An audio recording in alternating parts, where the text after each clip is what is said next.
name is Max Nospish, and I'm the manager of visitor experiences here at the First Amendment Museum. I want to thank my three panelists for joining us today for this episode of First Amendment Museum Unscripted.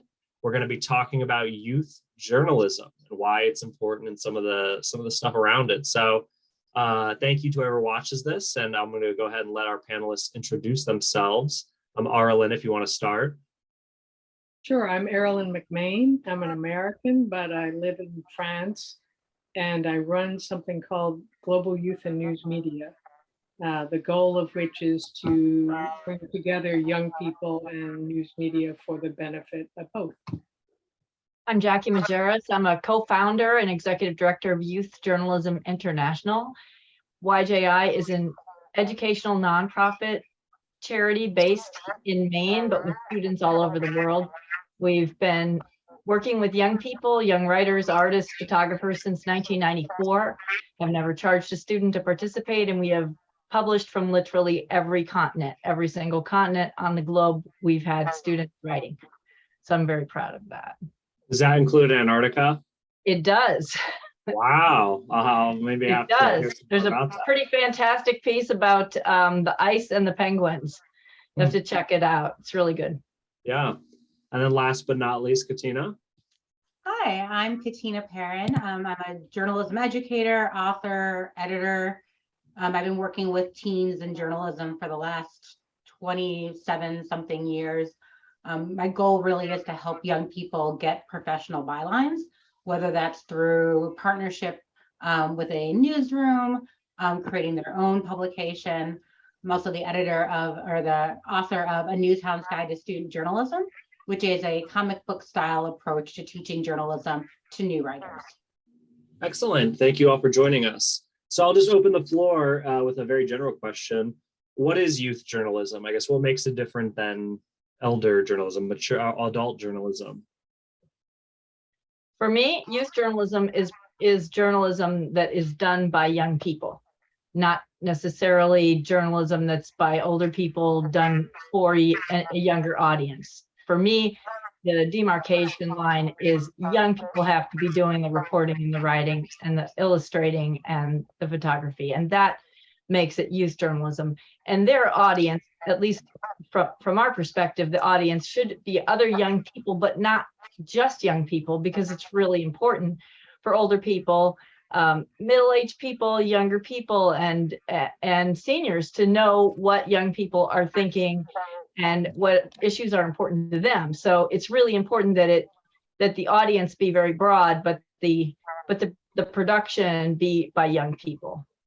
Yeah, and I would ditto that and add on that this idea of audience, and all because young people are making it. I mean, my whole approach is that adults are making decisions about young people's lives. I feel like Jackie has heard me say this like 20 times. Adults are making decisions about young people's lives every day, but they're never asking young people for their feedback or comment. So right. Youth journalism, teen journalism is a way to give young people access to power, while also informing people of what's going on in a youth community. The other difference is too, because we're kind of connected, but it's almost a different world sometimes than youth media. The youth journalism is a very specific focus on the content. Yes. Not at risk of the process, but the content is really the thing that drives the whole youth journalism idea versus just the concept of teaching. Is more than just teaching young people to be journalists. It's helping them create content that is of a professional level and that makes change. Exactly. And hands-on working, and also journalism content, not other kinds of things, just social media posts or poetry, things that are really serious journalism is what we do. Aralynn, did you? Both of you, yeah, I would agree with both of you, and that's something that news media have needed to pay attention to and can learn from by facilitating youth journalism and helping amplify youth journalism to a wider audience. I've been harping on that for 20 years, and some of them get it, but not very many.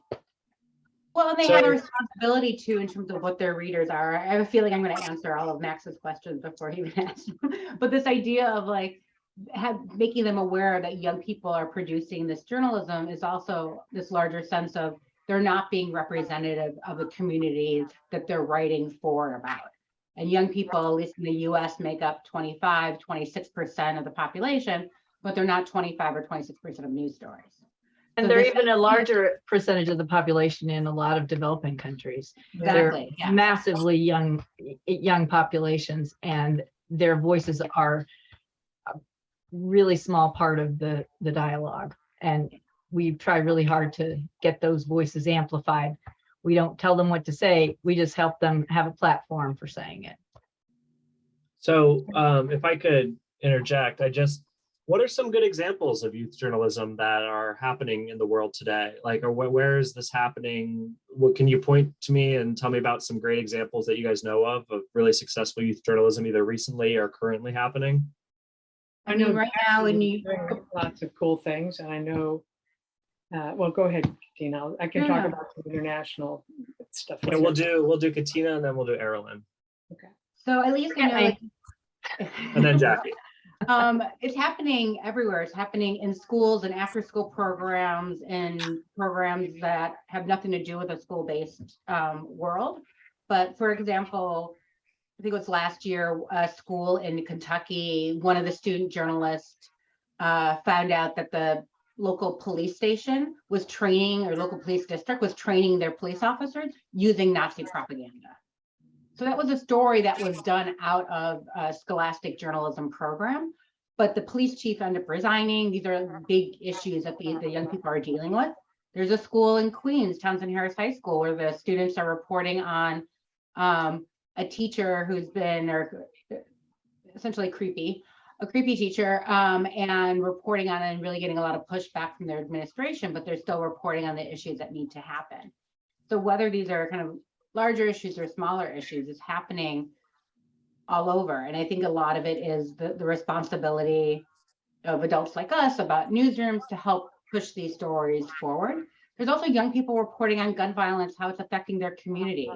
There's a site, senseparkland.org, that I worked on for a couple of years that basically had 216 youth journalists from around the country report on the 600 to 1,200 young people who died because of gun violence in the year following the Parkland shooting. So these are huge national issues: gun violence, environment. All of these are issues that young people care about and that affects them directly, and that they're reporting on and doing good journalism on. Aralynn. Yeah, countries around the world are doing great things. Here in France, it's a slightly different operation than the usual one, but there's something called Globe Reporters that has classes, be the newsroom and be the editors. Then together they hire a journalist to go to be in a country, a Francophone country, and cover that country or the issues in that country that are of interest to young people. And then the students in the newsroom decide the questions, decide the emphasis of the story. So they become not just the reporters, but the editors in chief, and those professional reporters work for them. That's a little variation of youth reporting, but I've never seen it anywhere else, and I think it's really cool. BBC has morphed its Young Reporters program, and now which is unusual for news media, because news media tend to do a youth reporter program and then shove the stuff somewhere buried on a website that you never see. But BBC has now got 40 winning pitches from stories, and they will help the students do those stories and put those stories all over various BBC outlets. So those two just make me really excited. And I've seen a lot of other kinds of outfits through something we did, which is World Teenage Reporting Project. And all we did was make a link to amplify various stories that students have done that were solutions journalism profiles around COVID, teenagers working on COVID, tolerance, and climate change. And it's all over. There's great stuff happening. And Jackie. Well, I would be remiss if I didn't mention my own students' work on as the pandemic was getting started. We had about 17 young people writing a project that turned into something called COVID Mood, which was all about the impact of the pandemic on youth mental health. And it was a truly global product. And there were 17, I think it's 17 to 20 news stories and special pieces of individual art that came out of it. And this all came out pointing to a very serious looming project in mental health for young people based on the isolation of the pandemic and staying home and all of everything that went into our collective experience of the pandemic. And that was a full year before the U.S. Surgeon General announced that, oh, guess what? There's a mental health pandemic coming. And after that, we did a project on sexual assault in the global sphere, and we wrapped that up late last year. Incredible work, interviewing about a dozen different survivors from all over the world, writing about different problems that came upon regional areas, but it all amounted to the same thing. It's a scourge on humanity, and it's also an epidemic. Sexual assault is for all genders, but especially for women and girls. Before that, we've had projects on school violence and teen suicide and other things, serious work like that. But those are big group projects, and individual students are doing incredible work. And I know it's not limited to my students in my organization, although I'm a little preferential. The students everywhere are doing pretty great stuff. I know this firsthand because our organization runs a contest each year, awarding prizes to the very best in student journalism all across the world. And the work that's coming out of some of these schools is really impressive. And it's often the same schools. There's a strong teacher that's helping to empower kids, and that's making it happen. But you mentioned, Katina, you mentioned Parkland after Parkland, but when Parkland was literally happening, when that guy was shooting up the school, student reporters inside the building were broadcasting and were sending out, they were reporting as they were under fire. I mean, it really leaves me speechless. That's the kind of caliber of young journalists that we have out here. They're doing brave work, they're doing serious work, and it's just so important that more people see it and know about it. But it's everywhere. It's not limited to any one organization or affiliation or place in the world, because it's everywhere. So these two different communities that don't have local newspapers, and the ones they have are entirely staffed by teams. There's one in Westchester in the Pelham Examiner, and there's one in a small town in Washington State that the town newspaper is staffed by young people. And this is a thing that has to happen now because the local newsrooms are shrinking and they don't have the staff, which is why having young people fill in and report on their communities or report on their schools is so important. Are they linked to libraries? Because I've seen that in some European countries. In Czech Republic, a little town lost its newspaper, and the school and the library got together and created a newspaper for the town with teenagers reporters, as you say. Yeah, no, that's great. There is another organization called Community Reporting Alliance that they do partner, at least initially, with newspapers, and they have one upstate New York, Pennsylvania, and I believe there's another one too, I think maybe in Minnesota, that may have started off with libraries, have branched out. But libraries are a great resource for anyone who wants to create or start or work with young journalists. They're a very welcoming home. Yeah, they're also very, very staunch defenders of free speech, libraries. So I have a couple questions that are coming to mind listening to you guys talk, and allow me to play the skeptic for a couple of these questions. So what is the role of adult gatekeepers with youth journalists? Do we let youth journalists run wild and print whatever they want, or what role do the adult gatekeepers play? How do you respect the original intent of the youth journalists versus, I mean, are adults teaching? Are they guiding? Are they editorializing? Are they censoring? And how do you charge that the skeptic would say, well, if the adults, playing this role, then it's truly not youth journalism. It's just this facade of youth journalism. Does that make sense? Is that question? That's a great question, but if there are no adults in the picture, it's not youth journalism, it's a blog.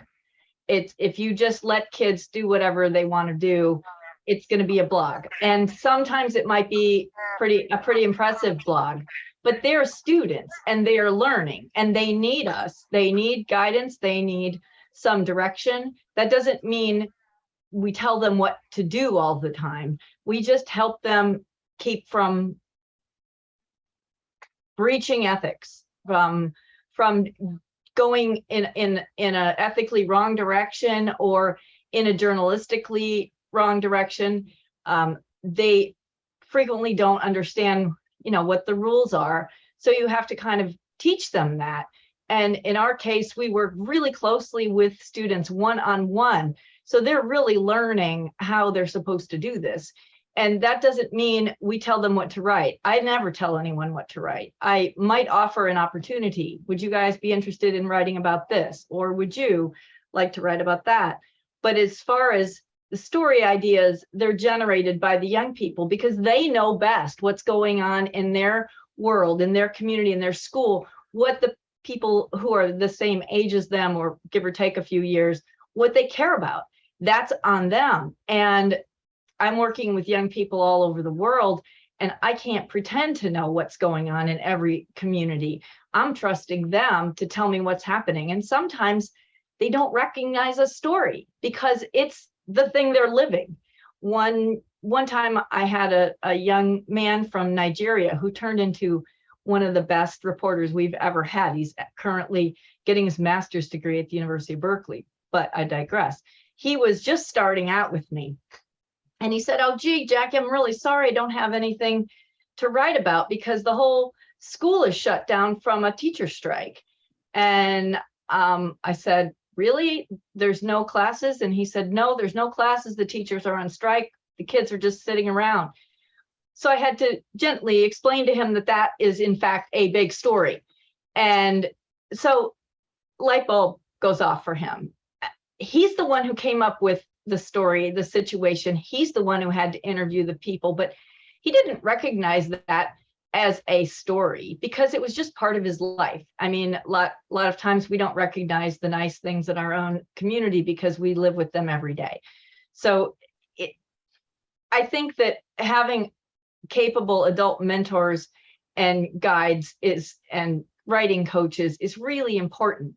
And otherwise, I do think that they're sort of like foundering out there. They don't really know what to do and they need some support. And that's what we give them. We give them support and we empower them to use their voices. That's what we try to do.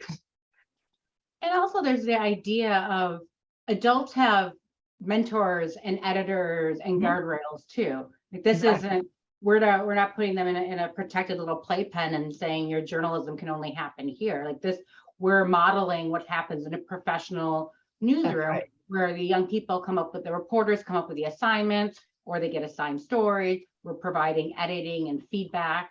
We all know well enough to keep their voices, their personal voice intact while telling them by using the journalism framework and news writing and all that to guide them in that process and to teach them the rules and teach them which rules they can break. But at the same point on helping them understand that they have valuable stories to tell and just giving them that framework for how to tell those stories. That said, there are a lot more than there should be school administrators, at least, that do censorship, or schools overall that have an atmosphere of self-censorship. Yep.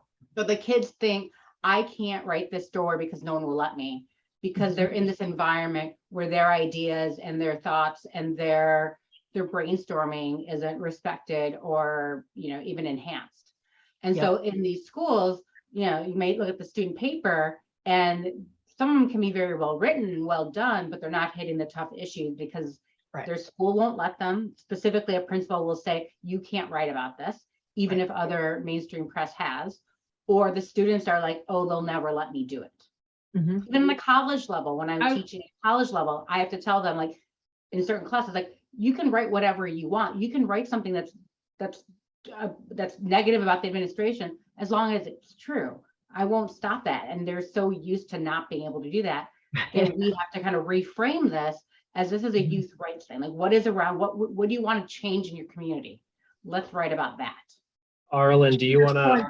Yeah, to that point, I would bet a whole lot of money that both Jackie and Katina have had thank you notes from people that have helped over the years. And that's not surprising because smart reporters know they need an editor and appreciate that. And it's one of the lessons in life that if you can get help in your writing and in your reporting, that's precious to have somebody pay attention who knows what they're doing. So how do you, listening to some of the stories that you guys told about the things that the youth journalists that have covered, how do you manage these youth journalists who want to cover harder topics, like something like Katina was talking about, like uncovering was it a police officer that was using Nazi propaganda to train? Police training program. So when we talk about things like mass shootings, gun rights, maybe abortion, racism, homophobia, sexism, do teens struggle with that, or how do you manage teen journalists, youth journalists who want to cover these topics? What special challenges do those topics present? Well, I think a lot of it is they tend to care about these issues, and so they tend to be activists in some ways, right? They care about the environment and so want to write a story so everybody starts recycling. And so there's a fine line in terms of for journalism, in terms of covering something because it's news and because it matters and because you care about it. And so the lessons of trying to say, like, using objective language is a huge lesson, but also always be a skeptic, always kind of like you can teach journalism by using the scientific method, right? Where you have a thesis, you have a hypothesis, and then you like kind of test against it. You almost want to always prove yourself wrong. And so having them be skeptical even about what they think is true is one of the challenges, because you also don't want them to give up because, oh, they realize they're not right. But keeping an open mind over the topic, letting people have their say, also understanding that whole both sidesism isn't a thing. If someone's talking about there should be, more education opportunities for low-income individuals, there's no there's no other side to education. Like, that is a universal issue in that way of, like, we're all agree education is a good thing. However, is there budgetary issues? Is there someone else? What are the challenges there? So helping them think about these issues beyond the, climate change is another great example. Like, we don't have to give voice to people who are climate change deniers. That's not a legitimate concern in environmental journalism. There are challenges to getting laws passed or different policies enacted, but that's a different type of thing. So having young people understand that this might be something you care about, the reader shouldn't be able to tell that from the words you use.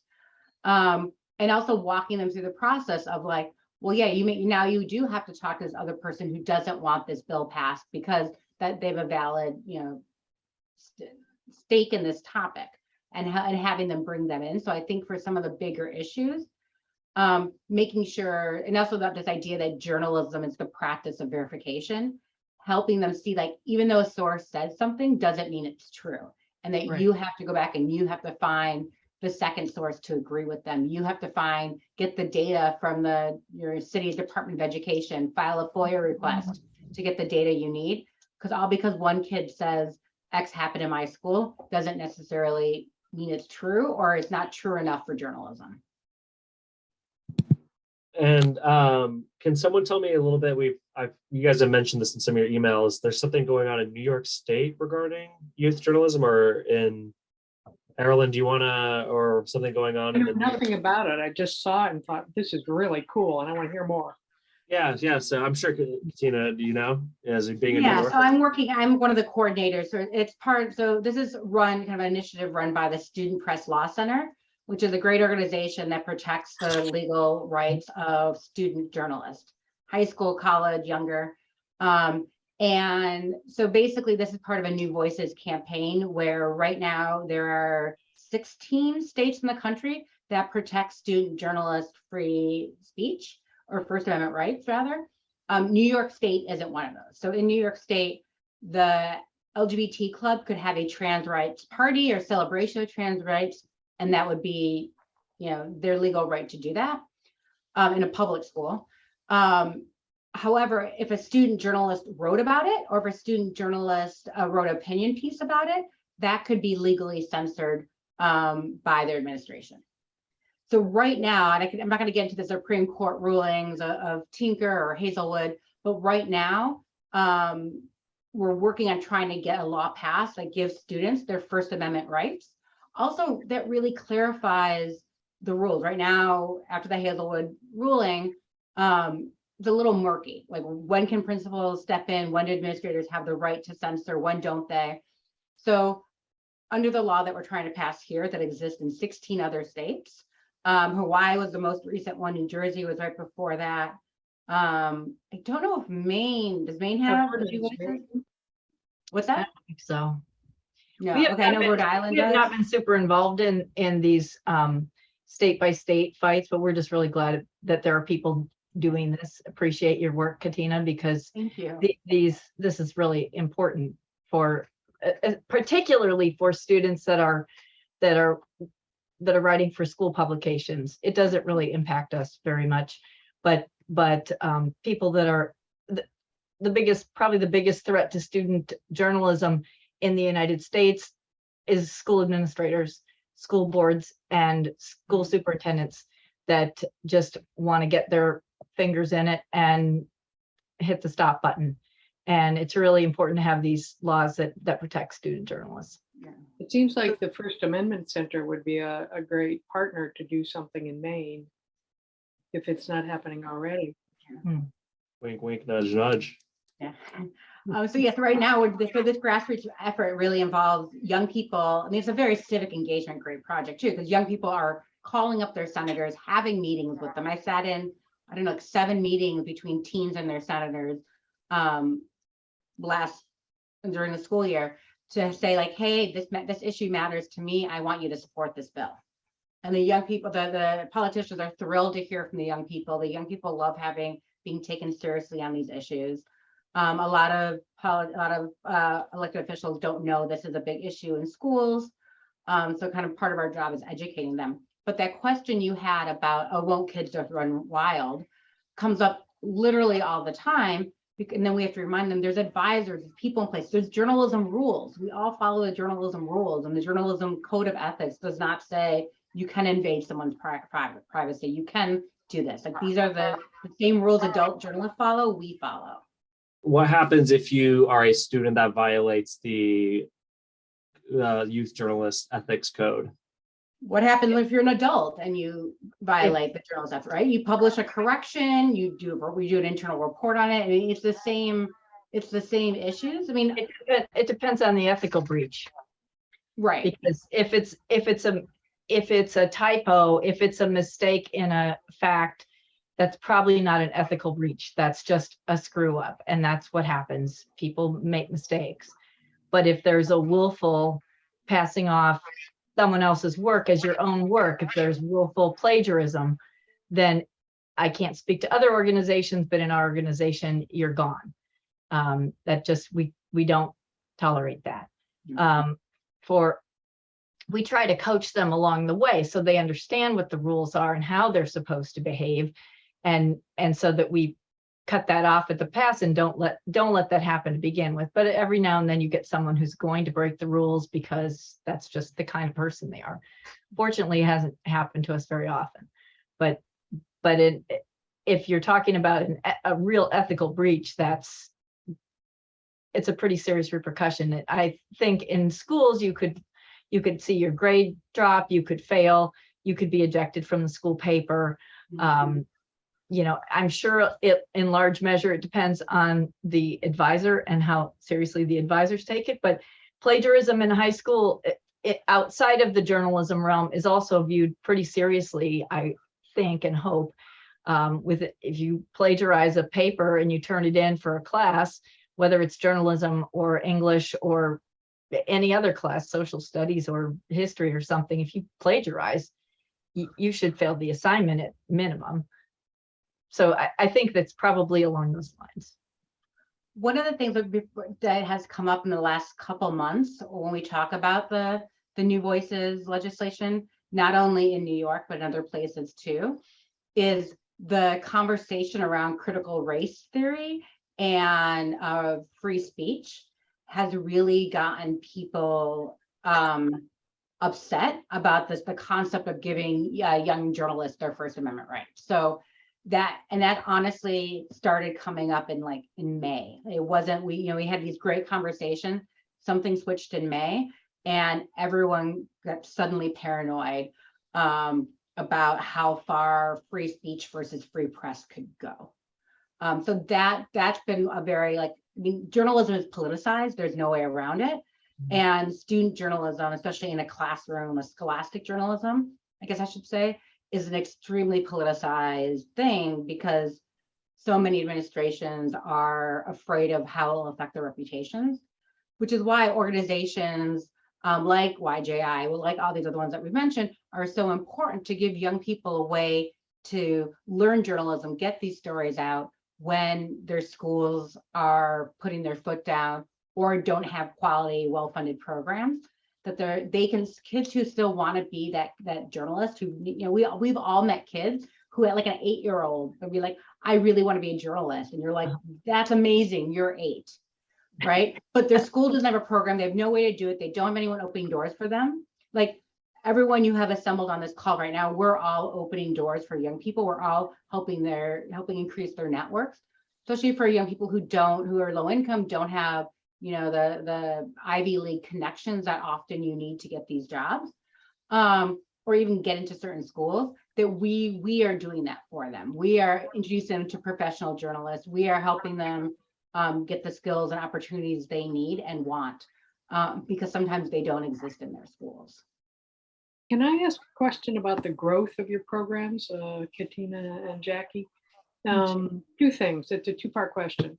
One is post-COVID, Melissa Falkowski sent me a note about the fact that she finds that her student team she's having trouble getting them motivated post-lockdown. In News Decoder, they had the same sort of problem, this sort of mental health issue around getting excited about journalism again. That's part 1. Part 2, are you still seeing a growth in young people being interested in youth journalism, despite all the attacks on journalists lately? I'll start. Melissa, who is one of the advisors at Parkland High School in Parkland, Florida, I'm not surprised to hear that she said that kids are sort of in a slump. I've heard that from other journalism educators in the classroom. Kids are under an enormous amount of stress. They are reeling from the pandemic and the bouncing back and forth like balls over COVID and masking and isolation and all of that. I think they're really under a ton of stress, and they're all worried about tests and performances, and so I'm not surprised if the enthusiasm at schools has dampened a bit. In my program, we have not seen that. We are seeing just as many, several applicants every single day, way more than we can manage. There's just so much interest, but our interest isn't within one little school. Our interest comes from the whole world. And And there is an enormous interest. And what is most humbling is that a lot of the interest is coming from places where it's really hard to be a journalist. It's hard to be a journalist in Myanmar, okay? And they still want to do it. And like I said, I think the biggest threat to American US high school journalists is their administration / school superintendent, school boards. But outside of the US, there's some like deadly threats. And we still have young people from Vietnam, Myanmar, Russia, from Ukraine, which Ukraine as a state doesn't pound on journalists, but it's a pretty tough place to be. And we have a student there. And China and Hong Kong and these places where there's a terrible crackdown on expression and the press. There's so many places that are like that, and the kids are still coming. They really want to do it. And many of them do not become journalists, and that's okay. They come away from their experience understanding more about journalism and our precious free speech that we have here, and the ideas of democracy, and they come away with understanding of that, and also empowered by their ability to speak out, just to be able to write something. And most of the time we do not disguise names. We have on a few occasions protected students from Syria, Myanmar, and Russia, where things are really, really rough if they were to be found out. But a lot of places, they're really careful about how they word things, but they still get the message out. It's really humbling as an American and as their teacher to work with these really brave and incredibly determined young people. So I don't think there's a waning in interest in being journalists. I think it might be more of a waning in interest in just in being in school right now. And I don't think it's a reflection on the teacher or the program. It's just they're beat. They're so wiped out and stressed that I think it's just discouraging for them. That's my take. I'm seeing exactly the same thing. And I think I'm so happy to hear that internationally you're still getting so many people responding and reaching out to you, Jackie. That's amazing. Yeah. It is in the school setting. It's not a journalism thing. I think at schools, this last year for students was really hard. Coming back, all the back and forth, they were just not engaged in anything. And it was really hard for teachers as well as for students.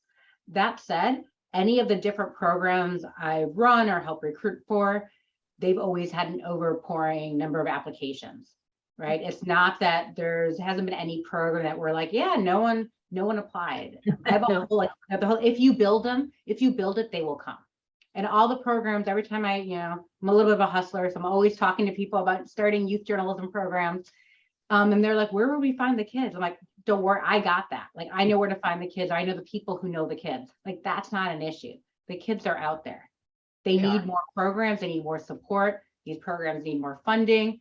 Newsrooms need to make sure Here. Staff preaching the choir, I know, but I think it's true that this idea of them not wanting the school environment it broke them a little bit. Yeah, it did. And so what we can do is give them opportunities outside of school that they're learning. It's just not school. Right. And they're growing and they're becoming better communicators, better writers, better storytellers, better citizens, all of these great things. Yeah. But it's not in a school-based thing. And school-based still there's a lot of value in that. I don't mean to dismiss that at all. But they are struggling. But at the same time, I know I do work with Medill at Northwestern in Chicago, and there are probably 10 to 12 different schools that want to start up journalism programs next year. And so there is a growth of the programs. There is some interest into, this is a way to engage young people, which we've known for years and we've been telling them for years, and now they're listening. So I think students are tired. Hopefully next year, this summer, maybe they kind of recalibrated. But last year was an incredibly difficult year for school-based teaching, learning, studenting, all of that. In another context of that if you build it, they will come. Generally, I don't do youth journalism, but it was a very modest program when I saw the early news reports early in the pandemic about young people as a problem. Either they were bringing the virus home to grandma, or they were sitting on the couch whining. So we sent out a call, and I wish I'd known you, Jackie, at that point, for students, teenage journalists to write profiles of other teenagers who were helping during the pandemic, because you didn't see those stories in mainstream media. And we ended up having stuff from 60 countries. So as you say, if you build it, they will come. Wrapping up our talk here, one last question I want to ask is, what is the Press Freedom Teacher Award and why? What is that? All right. All right, this is Jackie and Katina, listen hard here, because I need you to contact the teachers you know. In a lot of media literacy work around the world, the discussion of why journalism is a good thing, and also the threats to journalists, young and old, in so many places, that they risk their lives, they risk their going to jail. That doesn't get covered in a lot of media literacy courses. It tends to be a very critical analysis right away, which is fine, but they kind of skip over that part about why journalism is kind of a good thing to have in a democracy and the risks that some people take. So we figured we give out awards to news media usually to get them to do better things, to encourage them to do good things with young people. The Since Parkland was one of the awards we gave a couple years back. And the Parkland students who covered with the March for Our Lives demonstration with The Guardian got another award. So it's usually media-based awards that we do. But we decided to do a News Media Literacy Award last year, honoring teachers who make sure that their students understand the reason there is journalism in a society, the purpose for that, and also that journalists risk their lives and pay a high price for doing that job in some places. So we did the first year. Janice Schachter was one of the laureates. You may know her from the News Literacy Program out of Stony Brook. Marisabel Teran in Bolivia was our gold medal winner. Amazing program she does. And in a very, very poor school, you should get to know her, Jackie. I think her students would love to be working with you as well. So we'll do it again. And the goal is to make a noise about these teachers, give them a way to publicize themselves in their own area, because that's the big prize of this, that you can make noise about the fact that this is happening and get emulation from other places. So I'm looking for nominations and to spread the word about it. And that's as far as we've gotten for this. But I think it's important to make a noise about that, about these teachers who do that work. Questions? Are applications open now? No, not yet. It'll be in the fall. In the fall, okay. We'll look out for that. Okay. There's a second thing that also, excuse me for, since I have the microphone, I will do it briefly. Sorry, Max. With News Decoder, the aforementioned international news service based here in France, we're going to do an extension of what I did with the Climate Champions, where students just interviewed people who had had some success. It was a solutions journalism approach in their climate work. And we're going to make that a competition next spring. We'll start it in the fall, and News Decoder will be doing some webinars around that, around climate reporting and around interviewing, around profiling.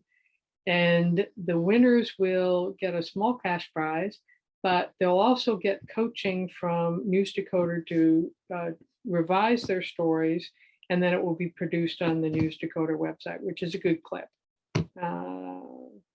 Not as good as Ms. maybe, but it's still a good clip.